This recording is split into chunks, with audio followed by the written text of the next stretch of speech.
So this is a V1 Pro Smart Glasses. Tingnan natin kung maganda ba ito pinadala sa akin. Wow! Meron siyang pouch dito sa loob. For the glasses itself, may kasamang wired, USB-A, tsaka magnetic for charging. And of course, the microfiber cloth, color black. And yung kanyang user manual. Tingnan na natin yung glasses itself. Wow! Makapal yung gilid niya. Dito siya sinacharge. Magnetic. Tingnan din natin yung quality ng eyeglasses itself. Oh! Nice ha? Maganda. Literal na eyeglasses lang din talaga siya. Doon sa build quality, normal lang naman. Nothing special about it. And yung bigat niya, normal lang din. Pag i-connect siya sa mobile phone, V1 Pro, yung pangalan ng Bluetooth device niya. Wow!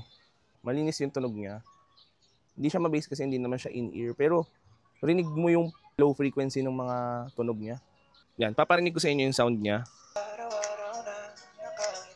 Kung gusto mo siyang gamitin outdoors habang naglalakad na wala ka nababother na iba, pwede. Kasi naririnig mo talaga siya sa tenga mo. And at the same time, naka-shades ka na rin or naka-glasses ka na rin.